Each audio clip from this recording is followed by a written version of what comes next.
Garry Kasparov was probably the best chess player of all time. But what made him so great? Here we're gonna learn 3 lessons from his aggressive chess style. It's a game from the match in 1985 for the World Championship against Anatoly Karpov.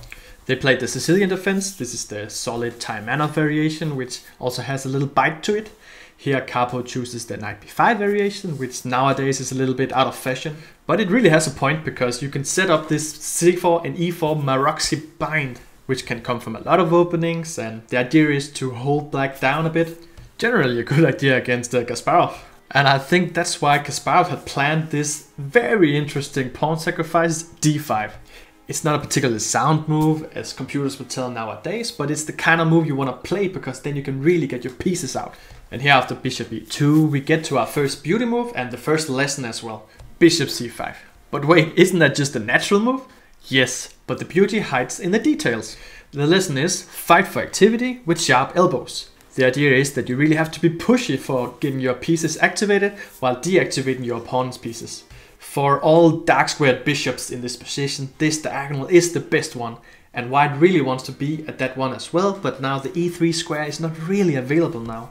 This lesson 1 is such a Kasparov speciality that we're also gonna see more in this game. But funny thing is that actually Karpov had to follow this lesson now, because bishop e3, actually a pretty good move here.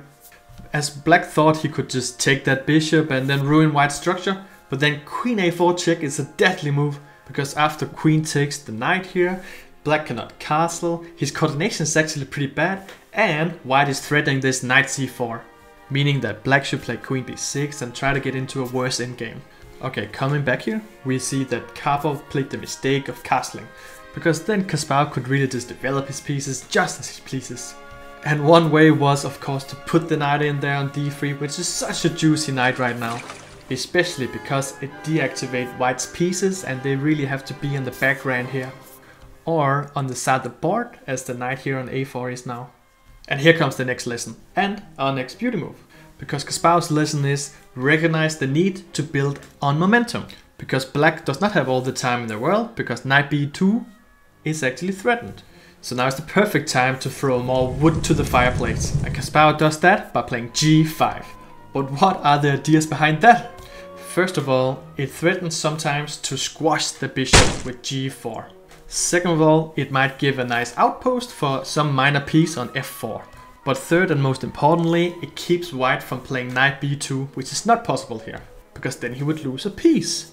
Because after the exchanges, then g4, the bishop cannot really drop back, because then the rook jumps down to c2. So that knight b2 move is still not possible, and I'm sure Kasparov had a keen eye on making it impossible. Here they exchanged the bishops, and Karpov tried to make a little luft for his bishop. But that allowed black's third beauty move here, which is also the third lesson, which is keep a count of pieces in and out of play. And this is such a key thing of understanding Kasparov, and we've seen it throughout the game, but here knight d7 is the prettiest of them all. It threatens queen f6 here, which of course is to not allow the knight back, and additionally the knight was so well placed on e5 here. But now what happened after knight b2? Queen f6 still, because after the exchange of the knights, then the very pretty knight e5 actually traps the queen on a full board. I mean, what a position. So the queen is dead here. Coming back, we see that white doesn't really have that many moves. Especially after queen f6, that really keeps that knight at bay on a4. And after the exchange of these a-pawns, we really see the culmination of Kasparov's strategy. Because all white's pieces are horrible, while black's are beautiful.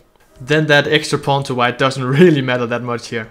Kasparov of course had to follow lesson 2 here, and therefore he was threatening knight f4 with the idea of going down with the rook to c2. So Karpov tried to get back his pawn so he could activate his pieces a little more, but Kasparov doesn't really care that much. Because all he wants is those active pieces, and especially those knights. Especially that knight on d3 is such a massive piece, so it's necessary for white to try to get rid of them. But really it's lost here when you have to sacrifice the queen in order to just survive. In the last part of the game here, Kasparov is of course so precise. Because with these combinations he's making here, he's basing it on the weak back rank.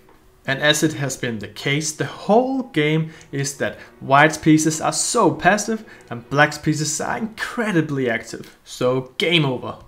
If you want to have more of these videos recommended to you, then please subscribe, or I can just recommend this video for you, and I'll see you in the next one.